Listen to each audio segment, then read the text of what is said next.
Some behaviors are unforgivable, no matter who they come from. Whether it's a friend, a coworker, or your own blood, you must know where to draw the line. These 5 toxic behaviors slowly drain your mental strength, destroy your self-worth, and rob you of peace. In this video, we will explore powerful insights from Stoic philosophers to help you build unshakable boundaries, even with family. Watch till the end to reclaim your inner power. Number 1. Emotional manipulation. It doesn't scream all the time. It whispers some of the time. After everything I've done for you, you only think about yourself. I guess you love me less than I thought. Emotional abuse doesn't come with a punch. It comes with shame. It hints rather than directly demands. And when it comes from family, it can be one of the worst things you've ever been through. It's not just what they say. That's how they say it. That quiet calm that didn't go away. When you set limits, they sigh in a passive-aggressive way. That long pause after you say no, as if the weight of their sadness were heavy enough to make you change your mind. In your gut, you know that you've just turned into the bad guy in someone else's story. The most important thing to know is that it's not love. Control is it. Over 2,000 years ago, the Stoics knew this trap was going to happen. Epictetus said, "Make sure your will is in line with nature." Do not let anything outside of yourself upset your inner peace. When someone tries to control your feelings, they are actually upsetting your inner peace. It's not your reason that they take over your will. It's guilt and confusion. You start making decisions because you're afraid of letting them down, not because they're the right ones for you. That doesn't link.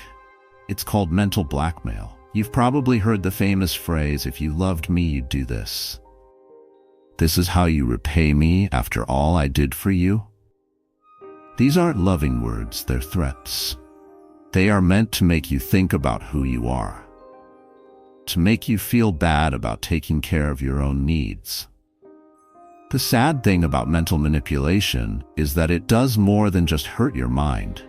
It takes over your identity. You start to see yourself as the trickster wants you to, rude, difficult, and cold. They make themselves look like the victim so well that you start saying sorry for things you didn't do. It's bad for you to give up certain things. You slowly fade away, piece by piece. Many people tried to trick Marcus Aurelius every day while he was king of the known world. He wrote, "You have control over your mind, not events in the outside world. Know this, and you will be strong." To put it another way, you should guard your peace. And people who try to control your emotions, even those in your own family, have no right to be there. They might trade love for money. For a moment, they love you. 1 minute, they're far away. It's cold, feeling let down. It goes like this: praise, retreat, guilt, and so on. The worst part, you become hooked on their love and can't stop. You start to want that little bit of praise, even if it means putting your own health at risk. That false belief can be broken by the truth. You don't owe anyone your self-abandonment, not even the people who raised you. Even though Seneca was sent into exile and betrayed by the government, he still knew how important it was to be free. He wrote, "Those who suffer before they have to suffer, suffer more than they have to." Emotional abuse hurts you twice. First, it hurts you in the present, and then it hurts you in the future because of the guilt you feel. Trolls don't just lie about things, they change how you feel. They suggest instead of arguing. They don't take blame, so they put it on you. All of a sudden, you're sorry for setting limits. You are standing up for your choice to live in peace. You're giving an excuse for saying no, like it's a crime. The deceiver will never say this. They are afraid of how strong you are. To be strong is to be independent. It means they can't get what they want anymore. In order to get what they want, they cry. They turn what they expect into what they have to do. They use your love against you because they know it's the one thing you don't want to lose. And let's be honest, it does work. Even more so when it's a parent, a child, a partner. They don't mean to hurt me, you tell yourself. Life was hard for them. Is it possible that I'm being too sensitive? No, though. Realizing that manipulating someone is not evil. It makes sense. It's not selfish to look out for yourself either, to stay alive. In reality, family can either be your biggest help or your biggest burden. If someone keeps trying to get you to be quiet, give up something, or question yourself, you need to set a limit. Not with anger, yes, but with purpose. You don't need to yell. There is no need to fight. You just say, "This doesn't feel right to me, and I'm not going to be a part of it anymore." After that, keep that line, even if it makes them feel bad. That is, even if they say you've changed, even if they say they're going to leave, let them. Because someone who loves you will never blame you for keeping the peace. You will never have to choose between being liked and being yourself. They will never make you feel guilty to show that you are faithful. What if they do? It's not love. It's power. Just that you do the right thing, Marcus Aurelius told himself one time. What's left doesn't matter. Do what's right for you. Don't move. Don't try to deal with someone who wants you to be confused. Don't try to make sense of the behavior that's making your life miserable. The manipulator wants you to think that you are to blame for how they feel, that the limits you set are betrayals, that your freedom is in danger. But none of those things are true. Your duty is to use your mind, your peace, your way. You can refuse to do something. You can take a step back. You can keep your space, even if it makes someone you care about mad. Even more so then. This is because your love is not being respected if it's being used against you. It is being used. Yes, you're not selfish for setting limits. If no one has told you this before, now is the time. You're not cold for taking care of your mental health. You are right to say, enough is enough. Let them call you from far away. Let them say that you're not thankful. Allow them to say what they need to. What about you? Take a deep breath, because at that point, manipulating people emotionally falls apart. That's when you get back to being yourself. Then you remember, your peace is holy, and no one, not even your family, can take it away. Number 2, disrespect. Disguised as just how I am. People often say, that's just how I am, when they are being rude, mean, or indifferent. It sounds innocent, almost like being honest. In fact, though, it's usually just an excuse for being rude all the time. It hurts even more when it comes from family, because you're supposed to put up with it. That thing will not hurt you, you are told, to get rid of it, because it doesn't mean anything to them. You do not have to put up with repeated disrespect, even if it is something you are used to, not from people you don't know, and definitely not from people you know well. Disrespect doesn't always come out as comments or raised voices. It's sometimes the way they make fun of you when you talk, the way they roll their eyes when you say something, the way they talk over you. Comments that were passive-aggressive but were meant to be funny.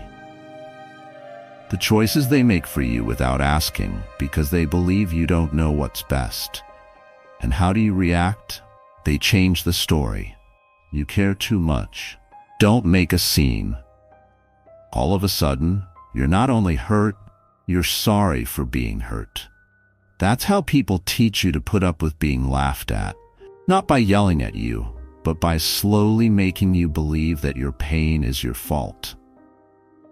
Remember, Epictetus said, "It is not the person who insults or hits you who hurts you, but your thought that these things hurt you."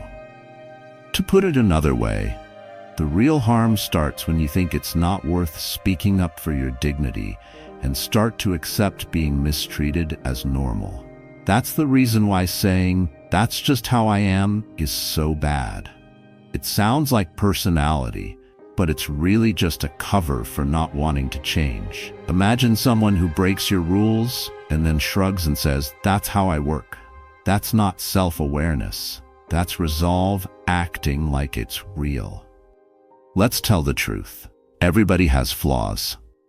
There are sharp edges and habits in all of us. But a healthy person, someone you should keep in your life, knows when their habits hurt other people. They pay attention. They change. They don't expect everyone to accept their bad behavior. It's not a personality trait if someone doesn't want to look at their deeds. That's being proud. And pride that isn't checked out hurts partnerships. As Seneca said, no man is more unhappy than he who never faces trouble. That's because he can't prove himself. Disrespect is a problem, and how you handle it shows what kind of person you are. If you keep putting it off because you think it's not a big deal, other people will learn that your respect is something that can be traded. They can say whatever they want to you because you'll still show up. You'll still be there. You'll smile even if it hurts. However, what if you didn't? "I don't care if this is how you've always been," you said. "That's not how I live. I will not stand for it." What would happen if you stopped thinking that quiet meant peace? What would happen if you stopped putting up with pain in the name of peace? Also, yes, this will make some people feel bad. When you stop putting up with it, the people who are used to it will be the loudest. They'll say that you've changed, that you're responding too much, that you've grown apart. What you've really become, though, is aware. You can see the trend, and you've chosen not to take part anymore. In every friendship, respect is a must. You don't have to suffer to get it. It's not just for people who are perfect. Because we're people, we give it to each other. Someone who keeps telling you "that's just how I am," instead of telling you the truth, is really saying, "I don't think you're important enough for me to change." That truth hurts, but it sets you free. Because you stop trying to reach the impossible once you know it. Stop trying to get someone to respect you if they already don't. You get your energy back. You pick truth over fiction. Marcus Aurelius told himself, "Don't waste any more time arguing about what a good man should be. Be one." That includes how you act around other people. But it also means how you let other people treat you. Being good doesn't mean you should do nothing. It doesn't always mean turn the other cheek. It means being sure of your worth and not letting anyone, no matter what their job is or what race they are, deny it. Don't let anyone use you as an emotional punching bag. You're not here to take in every mean word because that's how they've always been. Feel good about yourself and live your life. To stand your ground, to be calm and sure that if someone wants to be in your life, they need to act decently when they get there. Yes, some people will leave if you make that standard. Let them. You're not meant to be with everyone in the next part of your life, especially the people who only showed up at the end to attack, put you down, or ignore you. I won't accept being spoken to like that is fine to say. I won't put up with being treated badly. I've told you what respect looks like enough. Not a story. Don't yell, just the truth. You can smile and say, "Yes, I have," when they tell you you've changed. I'm not going back. Because having respect for yourself isn't a sign of rebellion. Getting in line is what it is. Based on your beliefs, keep the peace with what you can do. Never again will you try to fit into someone else's comfort zone. Don't act like being mean is part of culture anymore. No more putting up with disrespect that looks like honesty. People will have to meet you at a remove from now on if they can't be polite. That's more than fair. That's how self-love works. Number 3, entitlement to your time and energy. When people act in a certain way, they usually mean well. They feel entitled to something. And in families, it can look like something else. There seems to be a duty. It sounds like an old custom. It makes me feel guilty. You belong here because you're family. You need to do it. We always do this. That being said, the truth is that no one, not even blood, has endless access to your time, energy, or presence. Those are gifts, not bills. And the relationship changes as soon as someone treats them like they owe something. Not toward getting closer, but toward being angry. Epictetus, a Stoic philosopher, said, "Someone else can't hurt you unless you let him." It's a strong warning that permission is the first step toward control. You're not being kind if you keep giving away parts of yourself, like your weekends, your peace, or your health, because you feel like you have to. You are being trained. Love and sacrifice are very different, and it's dangerous when one person gives up something for the other. Because love works best when it goes both ways. But right to be? That only goes to one person, the one who takes and never gives. What was the hardest part? Family duty doesn't always come out as loud requests. Sometimes it's just something that you always expect. A pull that you can't stop. Everyone will expect you to be there, drop everything, and handle it, because that's what you always do. You've always shown up. But that doesn't mean you should every time. Marcus Aurelius said, "If something outside of you bothers you, it's not the thing itself that hurts you, but how you think about it." It's not the asking itself that hurts when your family wants you to change your plans for them. That's what it means. Your life, your goals, and your most important things come second. That hurts. You're not here to solve family problems. The person who fixes things. The person who always says yes. For now, that part might make people like you, but it will cost you your peace in the long run. You already know this. You know how it feels. It was so tired after a phone call that it turned into an emotional dump. The anger that builds up when you are told you have to cancel your plans. When you finally say no, they make you feel guilty and like you've betrayed them. But refusing someone's demands is not treason. It's self-respect. According to Seneca, we should hang out with people who will make you better. Welcome people who can help you get better. Think about what that means for your family. If being with them often makes you tired, stressed, or unsure of yourself, is that really a place to grow? To get back your limits? You don't have to leave your family.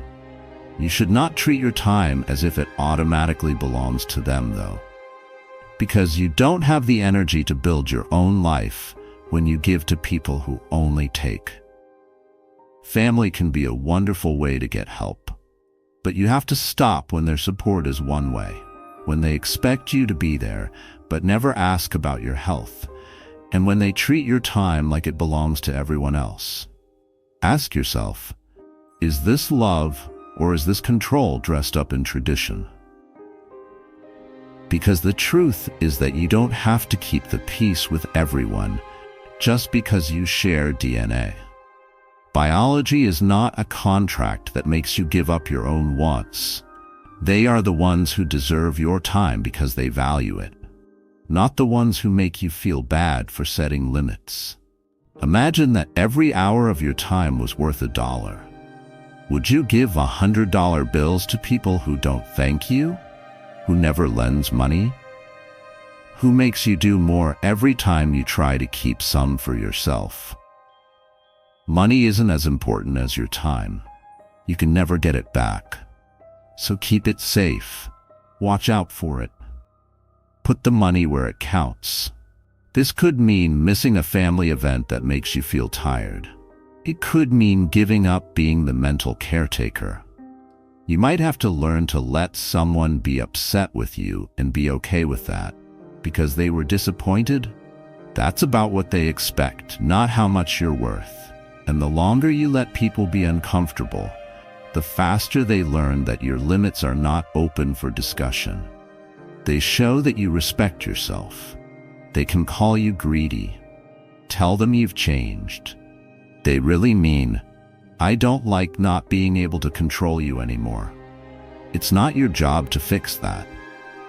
There will be times when you feel alone when you stand your ground. Times when you can't talk on the phone. When they don't talk to you like they used to. That's not a loss, though. Those are just signs of recalibrating. As the dynamics change, your power going back to where it belongs. Remember what Epictetus said. A wise man does not lament the things he lacks, but rejoices in the things he does possess. And once you get your time back, you have room to think, a place to rest. There should be room for you to grow into a person who doesn't feel obligated to do anything. What you owe people is honesty, kindness, and presence, but only when it's given freely. Keep this in mind the next time someone says, "You owe me," not because they feel bad, not because they are scared, not at all because someone with your last name thinks they own your plan. This is your life. Take some time. Your power. You can keep them safe, even from your own family. Number 4. Gossip and character assassination. They don't tell you directly. It's always done behind closed doors. Talk at the kitchen table. While taking sips of coffee, comments came out. It will be something like, "I'm just worried about them." They seem to have nothing to do with their life. "Don't say anything, but I heard" is even worse. This is talk. It's also often seen as harmless talk in homes. But don't get it wrong. Gossip hurts deeply, and it's especially bad when it comes from someone you know. Because you told them your story once, it's no longer yours. It's part of the family gossip mill. It's twisted, overdone, and passed around like it's fun. The same argument is always used when you question them. "We're just talking." Breathe. We're family. Not at all. Your family shouldn't know about your problems. Your family shouldn't turn you into a story for Sunday lunch. When someone is family, they shouldn't be able to stab you in the back while smiling. Marcus Aurelius said, "The best way to get back at someone who hurt you is to be unlike them." That means you don't go down to their level. You don't act like it doesn't hurt, though. When you're not in the room, you don't keep going back to a situation that makes your character look bad. Stoicism teaches us to take charge of the things we can, like who we hang out with and who can get into our lives. Even among family members, it's not just rude to gossip in your own family, it's also risky. It makes allies and breaks them up. Having doubts about love makes it sick. Everyone learns that friendship is dangerous, that people will use what you say as money, no matter how weak you are. The worst part? Most of the time, they say it as a worry. "All I can think about is her. He's changed a lot." But let's be honest, judgment sounds a lot different from fear. "How can I help?" asks worry. There is talk that says, "Let me tell you what's wrong with them." Someone wise called Seneca said, "Do not do to others what you would not have done to yourself." It's easy. Would you want the people you love to talk about and analyze your fears, pain, and secret battles? Of course not. That being the case, why would you let them act that way? The truth is that you don't have to stay open with people who use your weakness against you. Yes, even if they are your parents. No matter if they are your brothers, even if they always hug and smile at you on holidays. Trust doesn't just happen. You have to work for it, and you can lose it. When you walk into a room, everyone stops talking. You don't think that way. That's your gut telling you that everyone in the room knew your name before you got there. That's a sign to keep the peace, a way to finish the circle. A sign that you should stop giving private information to people who treat your life like a show. Also, it could mean taking more time to be alone. More careful. Be more careful about who can see your truth. That's not being cold. That's being mature. You don't have to let everyone read your story, especially not those who mess it up. Being kind to yourself by telling yourself, I know what you said is sometimes the best thing you can do. I knew what you did. I'll remember it. Not when you're mad. Not with anger. Yes, but with purpose. Make up your mind to stop acting like cheating is normal. That peace is power. Being loyal means letting other people use your name without you being there.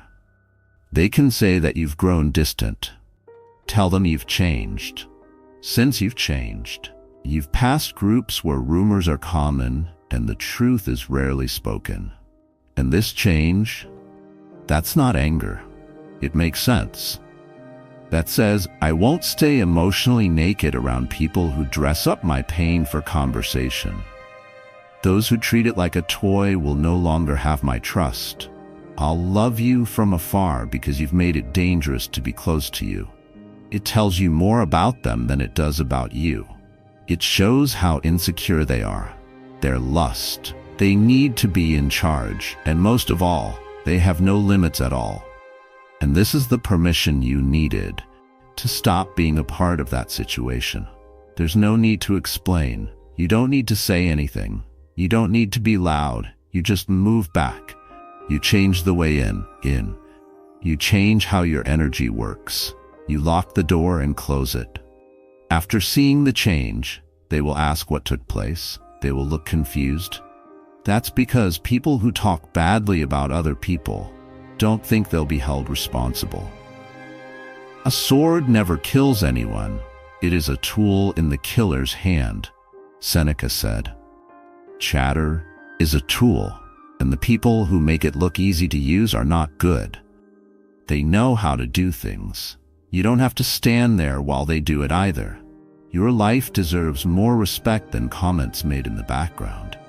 It's important that the people you're with respect your right to remain silent, where people will accept your absence and not spread rumors about you, where you are seen for who you are and not just as something's wrong with them. Stop putting up with it. If it's really mischief, don't call it love. Don't call it worry when it's really control. Also, don't call it family if it feels like being watched. Make the line. Not in a mean way, but clearly. Also, know that not everyone with the same last name is someone you can trust. Number 5, disrespect, disguised as just joking. It always starts with a laugh. There was a laugh at the dinner table, a smile from the side of the room. If someone says something hurtful about your job, your looks, or the choices you've made, and you respond, they say, I'm just joking. This is meant to end the talk. But let's be honest. Someone else has to laugh for the joke to be funny. One of the sneakiest ways people show disrespect is by making fun of you. You should never put up with this from anyone, but especially from family. It's a loss of feelings that's passed off as humor. It cuts deep even though it's trying to be funny. Worse still, when you try to protect yourself, you make things worse. You care too much. You don't like jokes. You're taking away from the vibe. Not at all. You're being able to see through the mask. For that reason, Stoicism teaches us to see things as they really are, not how people want them to be. He wrote, if someone can show me I'm wrong and show me my mistake, I will gladly change. I want to know the truth. Truth is the key. Not a sneer, not a joke, not insults that are meant to be fun. The truth. Truth doesn't have to be embarrassing to be heard. So why do some family members act this way? For the reason that they don't like your growth. Because your trust makes them less able to control you. Because humor lets them hurt you without having to own up to it. When you bleed, they act hurt that they hid the knife in a joke. You've gained some weight, huh? Is something you've probably heard 100 times. Is that job still a dead end? Do you remember how much fun you were? The laugh then comes, the wave of the hand, The "oh, come on, chill out." But you're not making it up. It wasn't love. It was a power play. It is the power of the mind to be unconquerable, Seneca told us. And part of being unbeatable is not putting up with disrespect, no matter how it's dressed. Even more so when it comes from people who are meant to support you. The deeper truth is that when someone jokes about you over and over, they're really just trying your limits. They need to know how far they can go, what kind of power they still have, how quickly they can make you feel bad about yourself while pretending to be funny. What if you don't say anything? If you laugh with them to keep the peace? They get the answer they want from you. I can keep doing this. They can't stop me. But the power changes as soon as you stop laughing. You'll see their real face, not the happy one. It's the one that doesn't like how strong you are. Because someone who doesn't want to play the game is the worst thing for a deceiver. You don't need to blow up. You don't need to fight back. Simple and strong, "That wasn't funny to me," is all you need to say. Be nice to me. There was no need for that. And when they call you tense or say you're ruining the mood, remember yourself that peace is not the absence of pain. It's having respect around. It is not things themselves that bother us, but our thoughts about them, Epictetus said. That is, some people might think the joke itself isn't harmful. That being said, you are not wrong to turn it down if you know it comes from a habit of subtle disrespect. You're not too sensitive to ask for kindness. You're not overreacting when you ask for growth. For drawing a line, you are not at all dramatic. This is where a lot of people have trouble because these jokes are from our childhood, our cousins, our mom and dad, our friends, people who knew us before we knew who we were. And the past can make it hard to say what's wrong. But bad behavior doesn't have a pass because of the past. It's not okay if someone has been making fun of you since you were a kid and you haven't stopped. It just makes it feel like home. That doesn't mean it's safe. Normal doesn't mean good. Being familiar doesn't mean it's okay. What you allow to happen will happen. You can love your family even more now. But you should not let them make you feel bad about your own self-worth because they were joking. Funny things should make you feel better, not worse. It should bring people together, not separate them. And jokes that make fun of you or put you down are not jokes. They're abuse with a funny ending. Get away from it. Talk.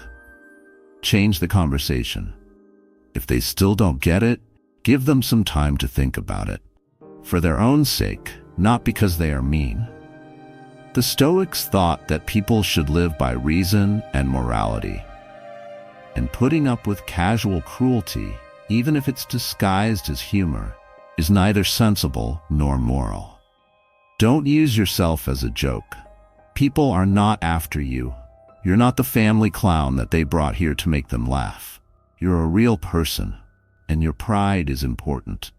Don't just smile when you're hurt to make other people feel better. Don't get smaller so other people can feel bigger. Draw the line and stand firm behind it. Be cool, clear, and sure of yourself. Because what you put up with becomes who you are in the end. You were not made to be treated badly. You were meant to be strong in a quiet way. It takes strength to pick peace over duty. When you pick growth over guilt. The Stoics knew that you can't be strong by controlling other people, but by controlling what you let happen. You were not made to make other people feel better. You were not put on this earth to feel guilty about being small. Respect, hard work, and caring for each other should earn a place in your life for everyone, family or not. The happiness of your life depends upon the quality of your thoughts, Marcus Aurelius told himself every day. To protect your thoughts, keep your circles safe. Make your lines clear like your life counts on it because it does for your peace. Don't forget that cutting off a toxic family member is not unkind. It's a sign of clarity. You owe it to yourself to be honest, strong, and at peace. We'll see you next time. Don't move around. Keep your mind sharp. Keep your balance.